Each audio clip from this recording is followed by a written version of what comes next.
So today is March 3rd. I can tell it's noon because I can hear the uh, wonderful alarm sirens going off. First Wednesday of the month. So here's the deal. We are coming to the end of the quarter. For those of you waiting to the last minute, you're there. Um, we are basically a week and a half away from the end of the quarter, but this is going to be a little different than, of course, most quarters. And I mean, the year has been different anyway, but it's going to be a little crazy coming up here in the next few days because if you think about it, we have a normal Thursday and Friday this week, but then, and a normal Monday for that matter. But Tuesday, since you're all juniors, hopefully you're aware that you have to take the ACT. The ACT is being offered next Tuesday for all of you. We are shutting down the school specifically to administer the exam to you in the morning. Because of that, it will not be a regular day of school.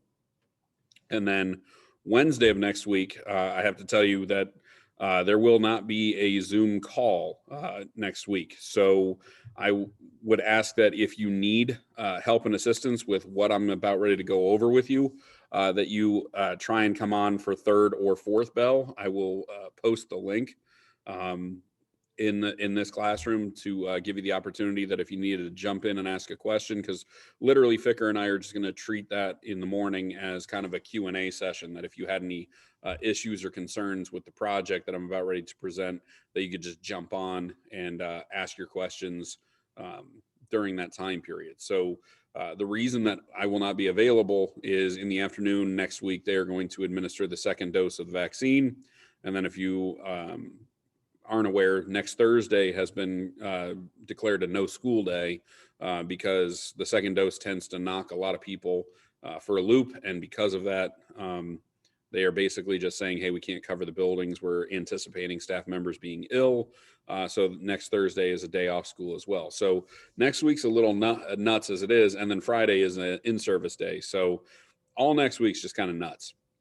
That the only reason I'm bringing up all that is because as we come upon the end of the quarter, inevitably there's somebody that reaches out like the Wednesday before the end of the quarter and is like, oh, I need help. Well, now is your time to ask the questions. Now's your time to seek help because I will not be communicating as much because Lord knows maybe I have a bad reaction to the second dose of the vaccine and I'm just not feeling very well. Your crisis is not an emergency for me at that point. So I'm telling you up front, if you have any questions over missing work, if you have any questions over assignments that we've already done, but you need to make up, if you have any questions over the content of the project that I'm about ready to elaborate on here, then you need to ask those questions early and often. I will be in Thursday and Friday. I'll be in Monday and Tuesday of next week. Many of you will be here for the ACT. So if you have questions after the exam, you can swing by them in room 240. You can ask me, you can ask Mr. Ficker, who's in 242, because we're all given the same project. So if you have any concerns or questions, you need to get it done basically before or on next Tuesday, because Wednesday and Thursday are going to be kind of throwaway days for the staff members. And that goes not just for my class, but across the board. So just kind of let you know up front that that's what we're facing here over the next week or so. And since it's at the end of the quarter, inevitably there's going to be somebody that gets upset by that, but them's the breaks. I mean, it's just that's kind of how it's all working out. I would reiterate that all assignments that have been assigned for the executive and judicial branches are still open and available on Google Classroom. And if you're still wondering what assignments you're missing, you can go on Progress Book and easily see what you're missing, what you're not. I've updated grades. Now, there are a couple of people that turned in some stuff this morning. So obviously, if you just click submit this morning, it hasn't updated yet. But, I updated all the stuff that I have so far. So if there are issues, now's the time to kind of look for them. So I would strongly advise you to log into Progress Book and look for problems. One of the things that is getting a tad annoying is you submitted an assignment from 3 weeks ago today and you want it graded now because your mom is upset at you. And I got a few nasty emails from some students who are like, why haven't you updated my grade yet? I turned it in like 2 hours ago. Well, again, your crisis does not constitute an emergency situation for me. So do realize right now, if you turn it in late, you're going to be late on the the grade, if you will. So just kind of throwing it out there that professional emails would be appreciated moving forward. Just and that's not all of you. Many of you have been very professional in how you've emailed me and let me know about certain problems. A few of you have said, "Hey, look, I think you missed an assignment from Google Classroom that I turned in," and we've talked through it. So most of you are doing just fine with the communication. And quite honestly, I'm talking to a lot of people that hopefully will watch this recording later because they're not on the call. So not to waste too much of your time, it's the end of the quarter. I realize emotions will run high, especially for those of you that are kind of borderline. But patience is the virtue here. And I'm telling you up front, if you can ask your questions and get your problem solved now, it would be your best interest to do so. All right, so moving forward, there's a lot of confusion as to what the assignment is this week. So if you looked on your Google Classroom page, you would have noticed that yesterday, late last night, I posted your campaign project. Okay, now on here, I posted rubrics and the presidential campaign. Initially, I had there was a list of questions. I'll put that back up for those that are doing debate prep. That'll make more sense here in a second. But when you looked on here, you'll notice that there are rubrics, of course, but there's also this presidential campaign. Now, the presidential campaign sheet came and was populated because I had put out this campaign project questionnaire. Now, you had to fill this out. You had to fill this out in order to get placed on the spreadsheet and given a job. So if you're one of the people, and there's quite a few that did not turn this in, because I have, this is Ficker and my class. We have 6 sections of students. We have way more than 100 students, and there's only 58 that have turned this in. Now, some of you on this call have already done this. So therefore, when you filled it out and told us which job you would like and which candidate you would like, we were able to then place you within groups. Now, I want to make sure you understand groups does not mean that you have to work with these people in any way, shape, or form. You can choose not to if you want, but you'll notice that this is the spreadsheet that we put together. The red names are all Ficker students. The yellow names are all mine. So don't worry about the color coordination. That's just so we could enter in accurate grades. So don't feel like if you're, one color or another, that somehow you're being singled out. No, it's just so Ficker could go through and properly assign grades for doing this, because it was a 25-point assignment just for filling out this Google form. And then, of course, once you get the Google Share here, or the Google Sheet here, I should say, it told you what position you were put on and for what candidates. So the candidates were all listed on either side, so you can read the sheet a little bit better. But if you're Biden's campaign, there were all these people that had signed up for their jobs, and they were placed on this sheet. So if your name does not appear here, it's because you did not fill out the Google form, and that was an assignment. That's something you needed to do, okay? And yes, you can work with people from Ficker's class. You don't have to work with people that are in just my class, because everybody across the board is working on this project, okay?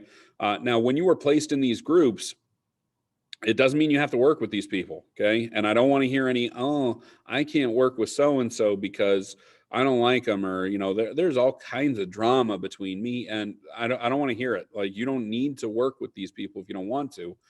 The groups were set up to where you could lean on some people and kind of ask them, hey, in your research, did you find anything on this? Or, hey, I'm making, let's say I'm in, I'll just say for Donald Trump here, if I'm Rohrabacher and I'm doing the campaign pamphlet, and McKinney is doing the campaign swag, I could reach out and say, hey, what colors are you using, so that we can make kind of comparable. Like if McKinney's saying, hey, I'm using red, white, and blue, I'm doing straight up, the colors of the flag, then maybe Rohrabacher decides to do the same thing with his pamphlet because he wants them to somewhat match and be on the same page. This group could get together and say, hey, let's come up with a slogan for his 2024 campaign. Obviously he ran on MAGA, Make America Great Again, in 2016. He ran on Keep America Great in 2020, well, he'd have to come up with a new slogan for 2024. Okay. So maybe that group would meet together on a Google Meet or a Zoom or whatever else. I even have one group that is in Mr. Johnson's cohort that formed their own group. They just said, you know what, we're in the same cohort every day. There's no reason for us not to just get together and have a meeting and kind of coordinate things in Mr. Johnson's room. And Johnson kind of lets me know, hey, they met today, and by doing so, they get extra credit. So meeting is an extra credit option. It's not something you have to do. And if you don't, meet with your group and it doesn't seem like you're on the same page, that's okay, because this is an individual project. So, let's say, Dixon, I know, is on the call here. She is in with Pence's group.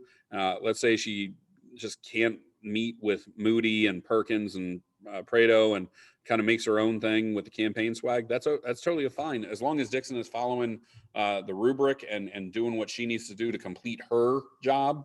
Then it's fine. You're not going to get docked for not meeting with your group. So just the groups are there to help, not hinder. So, and look, it's just a simple, I gave you everybody's last name and first initial here, so you can easily find their emails by typing in the last name and the first initial. It'll pop up in the Northwest database here. So you can write emails to each other and say, hey, look, what about a Zoom meeting on, Friday at 11 or something like that. And you give them the link, or you can do Google Meet, just keep it inside the Google Suite. You can do whatever you need to do to kind of formulate a meet of some sort. But again, that is extra credit. You don't need to do that. Now let's talk about the actual assignments here, because some of you are already signed up for these. Others still need to fill out that form from last week. Now, the rubrics are placed here so that you can look through and see what you need to do and use this as kind of a checklist to make sure you've accomplished every step to the process of your job. So if you needed to make a pamphlet, if your job is to make the flyer, and this is a piece of paper that would be tri-folded and handed out at political rallies for your candidate, you will notice that the rubric has this section up here divided into 6 sections, and overall structure and color scheme is organized. These are kind of like how the actual pamphlet looks. So only 30 points, 10 points for 6 sections divvied up, clearly marked and colorful, and then actually having an overall structure to it and a professional tone is 20 points. So only 30 points total of this is on how it looks. The rest of it is what you include. Okay, we're more interested in what you're actually bringing to this pamphlet, what research you've done. And in this, there would be an introductory section with the name of the candidate and a picture of them. And there should be pictures in the brochure. The background of the candidate section, you're telling me who they are, where they're from, maybe their educational background, their family life. There should be a section that gives me their major plan. So for example, Obama had his healthcare initiative. Trump had his wall on the border. Those were the things that they pushed for more than anything else when they were running. But they also have major issues as well. So what are the 3 other issues? What are the 3 things that, yes, they're very interested in? So for example, Trump, yes, he was for building a wall and illegal immigration being halted, but he also had things like, I want to redo the tax code. I want to evaluate who our trade partners are and renegotiate some trade deals. He wanted to renegotiate who our allies were and who we should be close to in our foreign policy. So what are their major issues? What do they want to do? What do they want to change? Are they big into the climate? Are they big into education? Are they big into whatever? And like I said, the debate questions may help you out with that as well. I'll repost those to make sure that everybody in the group has access to them, because sometimes it helps guide the campaign a little bit. Governmental service, what did they do before they ran for president, and their overall vision for America. What are their values? Why are we voting for them? Okay, so you would obviously have some text in those sections. You may have some pictures in those sections, but the whole point is to make it as professional looking as you possibly can. You can do this by hand. You can do this on the computer. But bottom line is you need to have an actual flyer completed for your candidate, and accuracy of information is going to be key. Okay, so that's the pamphlet. The campaign swag. Swag is literally, this is where we get the term swag. It's the stuff that's handed out by a campaign to their supporters to help spread the message. And if you're doing the campaign swag, the main thing is you have to make a really nice sign. Okay. And the sign should be something that you put in somebody's yard or that you hold up at campaign events. It shouldn't just be a little like, oh, I'm going to throw it on the wall. You're not running for senior class president. You're running for the president of the United States. So the little vote for whatever signs, those aren't going to cut it. You need to have something that looks very, very professional. So this is something that you have to do where, the color scheme matters, and it should be the same. If you're doing the campaign swag, you should have the same colors all the way through all of your stuff. Now you can vary it a little bit, but if you say, hey, my campaign colors are red, white, and gold, well, then you got to stick with those colors. You can't have a sign that is red, white, and gold, and then a campaign sticker or a campaign button that is, fuchsia, purple, and orange. That'd be weird looking anyway. But bottom line is you have to be very clear on message and on brand that everything should somewhat look the same. Okay. So you should have that, the sticker and the button. The design should be similar in presentation and color. You should have a t-shirt design. Now, keep in mind, you don't actually have to make a bumper sticker. You can just say, this is what the design would look like, sketch it out. You don't have to make an actual t-shirt. It can be a design of a t-shirt that this is what it would look like. Now, I will say this, you cannot get online and just find random images and say, well, this is what our t-shirt would look like. I don't need a Trump t-shirt that somebody else made. I need a Trump t-shirt that your campaign made. If you're running Gavin Newsom for president, like, I don't want his campaign stuff from when he was running for the governor of California. You are coming up with the design of their campaign in 2024. So this should be all original stuff that you made. Okay. Accessory items, you can be very creative with this. I've had a whole host of different things turned in for this, but examples are things like, Trump and his MAGA hat. People will make jewelry like bracelets or necklaces. There have been hair ties, scrunchies, stuff like that. And then, of course, we're in a pandemic. You can make a mask. Both Biden and Trump had masks that were made for this campaign. So you could do any number of things. But again, you should have 4 items total. They're 25 points apiece that are all designed. And of course, you're going to be graded on whether or not it looks, high quality and the colors match and the design is, pretty on brand and the overall presentation. So does it look good? Obviously that's, it shouldn't look like some 6th grader or, 6-year-old, quite honestly, finger painted it. It should look like a high schooler designed it. Okay. And you can do it on a computer. You can do it by hand, however you want to do it. Okay. The stump speech. The stump speech is literally you're writing a speech for the candidate. So it should be written like the candidate is going to read it. Okay, so you are allowed to be in the first person here. I did this, I did that, I come from this. So, all your information should be written in a way that if you're writing it for Joe Biden, that Joe Biden is going to actually read this. This is what speechwriters do all the time. They write the speech for someone else. Okay, so needless to say, you are going to include in that you're going to research the candidate. You're going to talk about their background. There was not a stump speech that Joe Biden gave on the campaign trail that he didn't say something about how he grew up in Scranton, Pennsylvania. Okay, he was very proud of his upbringing in a very gritty working man type town. Donald Trump loved to talk about his time as a businessman in New York City. So, you're going to include some sort of background on the candidate within the speech.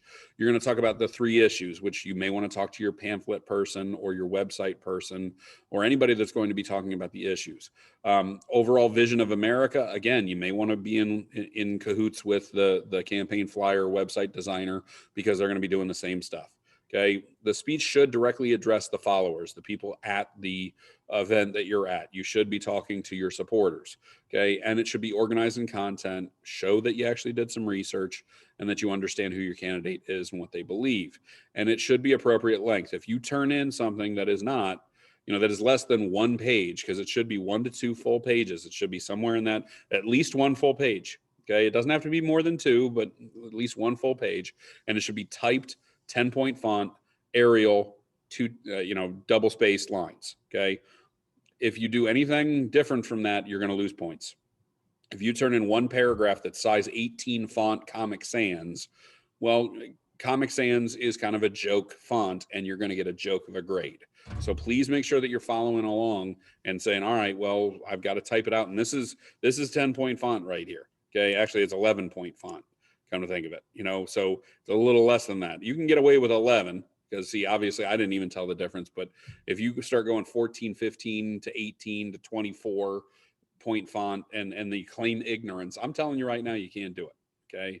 You'll lose points.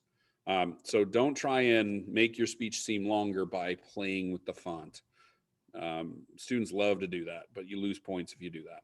Okay. Website design. If you were doing a website, a reminder, you do not need to make an actual working website. This can be a template. It can be done in Google Slides. It can be done on Wix.com, where you kind of create your own website, if you will. But again, it doesn't have to be published. It doesn't have to be, nothing on it needs to be clickable. It just needs to look like, here's what the website would look like if you designed it. And what needs to be on it, obviously the main page. And this is very, very similar to the pamphlet, where, you have a main page that kind of introduces the candidate, shows some pictures. You have the background of the candidate. You're talking about who their family is, what their educational or military service was, plan of their major issue. Again, what's their big issue? 3 major issues identified. Again, you did that with the pamphlet. So the website designer and the pamphleteer should probably be working together on getting their information so it's somewhat uniform. Governmental service, what did they do before they were president? Or running for the presidency, I should say. What's their overall vision for America? And then you'll notice the one difference between the pamphlet and the website design is you have to have a campaign store, which you may want to work. This website designer may want to work with your campaign swag person, get pictures of the sign, get pictures of the t-shirt, get pictures of the accessory, and put them on their campaign store like they're selling them. Okay. So again, the website designer has to kind of put together at least a template of what the website would look like. Okay. The Electoral College map. This person has to be somewhat decent with math because you're going to be tabulating the votes a candidate would get. And the first part is a detailed map, which means you can print this off. You can go on to Google Images right now and find a blank Electoral College map, print it off and color it by hand. And of course, the answer key should be in 4 separate sections. Okay, or the key, I should say, for the map should have 4 separate sections. 4 different colors. Okay. One of them is states that you are guaranteed to win because of your political party. So if you're running, for example, Joe Biden's a Democrat. There are certain states that Democrats always win. And if you go to 270towin.com, the number 270, TOWIN.com, 270towin.com, you will find that they have Electoral College maps for every purpose here. One of them is states that haven't changed since 2000. Okay, so they literally went back and said, these are the states that never change. So Biden knows he's going to win California.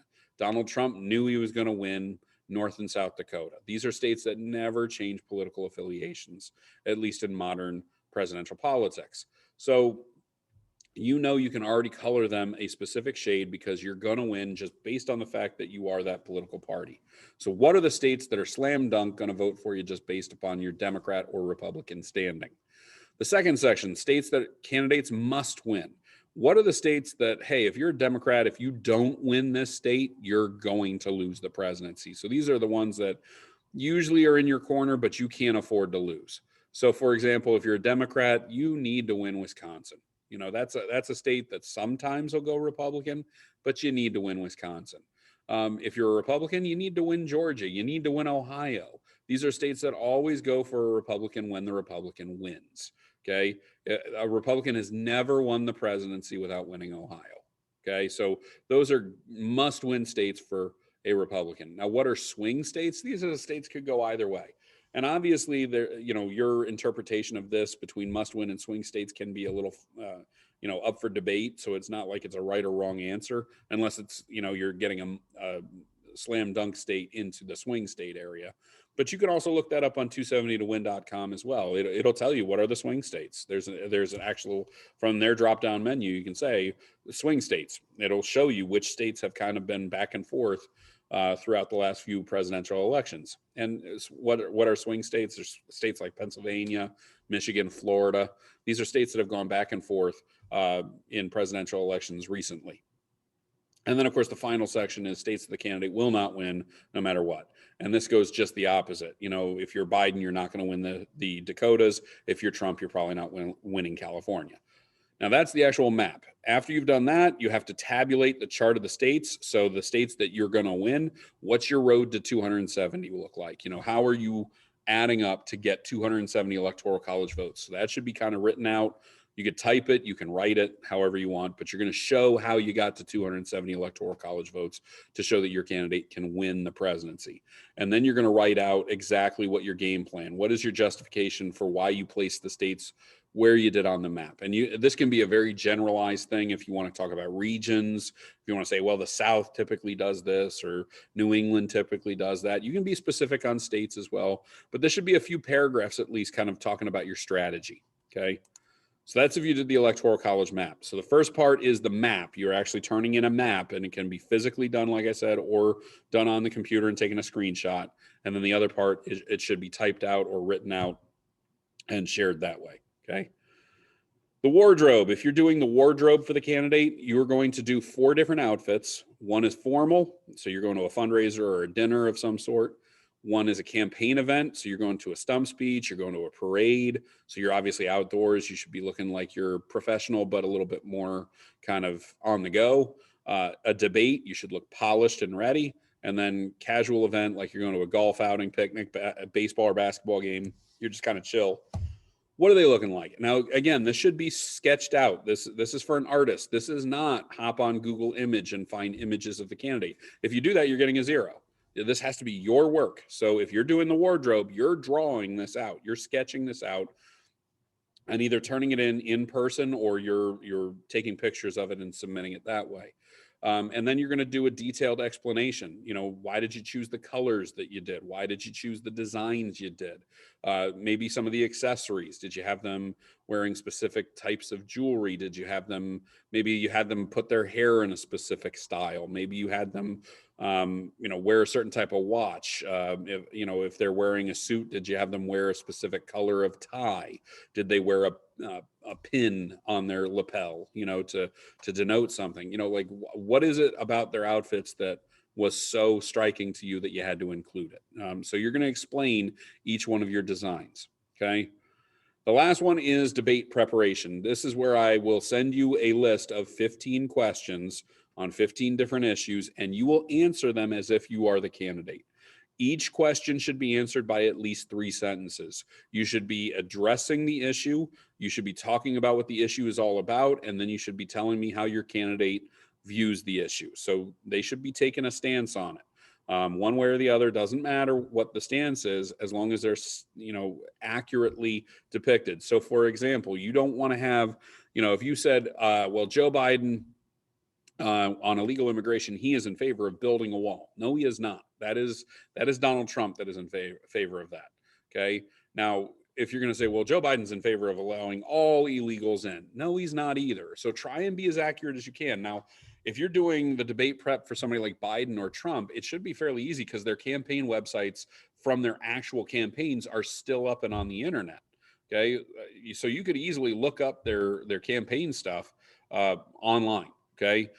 Most of these candidates on this list have actually run for the Senate, for governor, for, the House of Representatives. So they actually have some of this stuff out there. They've been asked these questions too. So you can easily look up their information. And some of them even are writing bills in Congress about it right now or whatever else. So you can find the answers and figure out exactly what they're all about if you really want to. Now, you can also reach out to Ficker or me and ask the questions as well. You can say, hey, look, I'm good with the first 12, but question 13's kind of tripped me up a little bit. But if you're going to, email me and say, well, I don't understand any of this. Well, then you shouldn't have done debate prep. Switch what you're wanting to do. Okay. Because you're going to have to do a little bit of research. And again, 3 sentences on these issues is not hard to do. If you really look up and research it, 3 sentences should be easy. Now, how will you get docked on this? If you just Google search and cut and paste. If it's just cut and paste responses, you're going to get a 0.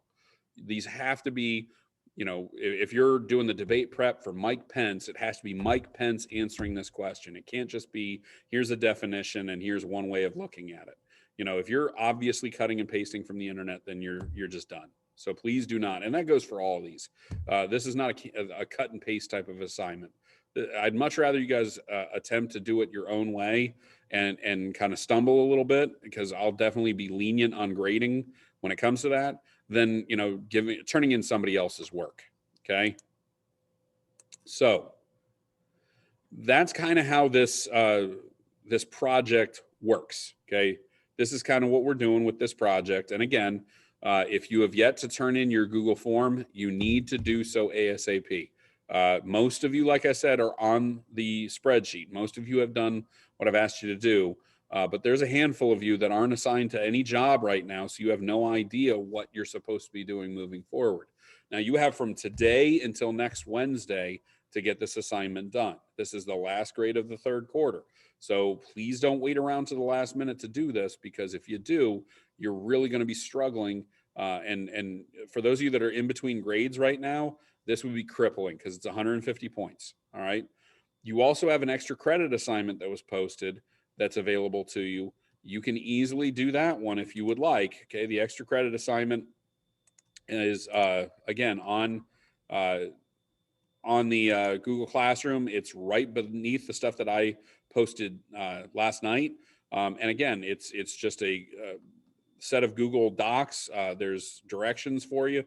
So if you're looking to maybe fill in some extra credit points and maybe do that instead of maybe one of the assignments you're missing, the extra credit is available to you. Everything on Google Classroom is still up and available to you. Everything from the executive branch and the judicial branch units are still available that you can log on and do those assignments.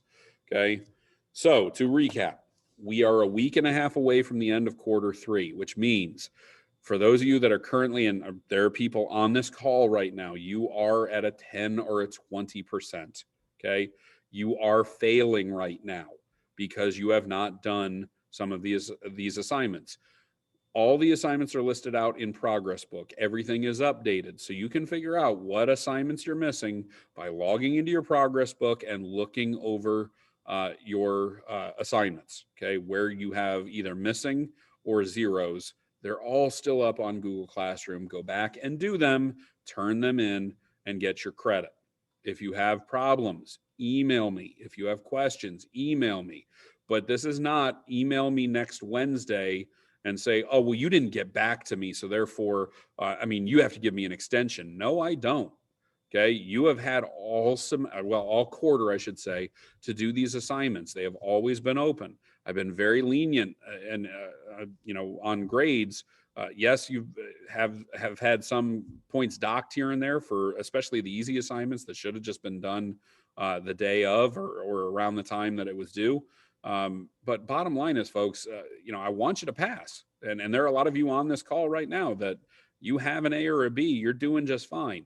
But don't wait around on this assignment. Get on it as soon as possible. Ask your questions early and often to make sure that you are getting your full credit going into the end of the third quarter.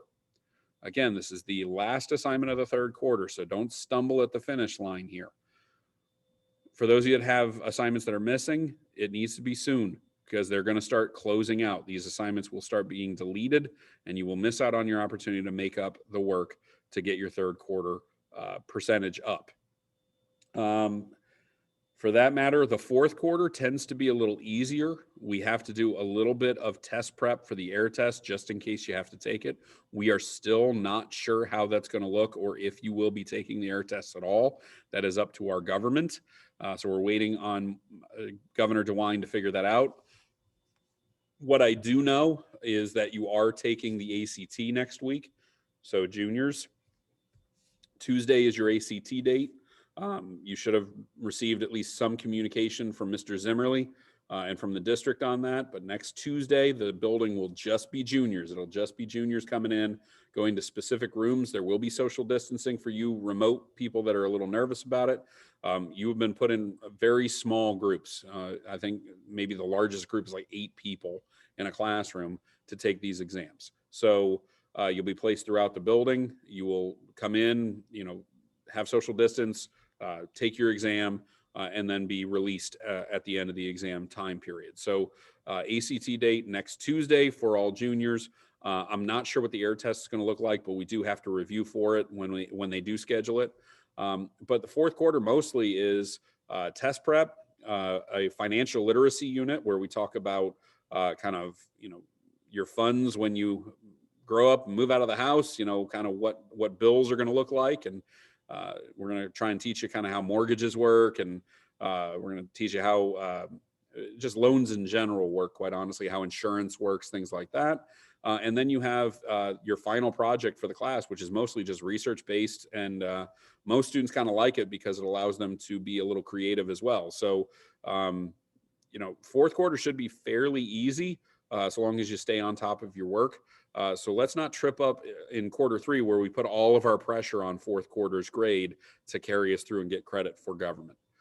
All right, folks, if you have questions about anything about the project, missing assignments, whatever else, you can certainly stay after and ask those questions. I encourage that if you can't do it now, that you reach out through email over the next couple of days, because like I said, as we start getting into next week where it's the end of the quarter, we've got vaccines, we've got ACTs, we've got all this other stuff going on, it'll be very difficult for me to get back to you. So now is the time to ask those questions. Now is the time to raise those issues. Again, if you have any questions, you can stay after. Otherwise, I wish you the best. Stay safe, stay healthy, and we'll see. Again, pay attention to Google Classroom moving forward about next week's plan, because I have a feeling Fifth Bell will not be live. We probably will not have a Fifth Bell Zoom session. But I will be on in the morning for bells 3 and 4, for my bells 3 and 4. I will post that Zoom link if you need to drop in and ask questions. I will not be presenting anything new next week on my morning Zoom sessions, so you don't have to worry about that. Literally all I'm going to do is say, here is the time frame for, I'm going to treat basically bells 3 and 4 as office hours for anybody that is in my government classes to jump in. And I will post that on Google Classroom so you can jump in and ask any and all questions. All right, so any questions, you can stay behind. Otherwise, have a great day, folks.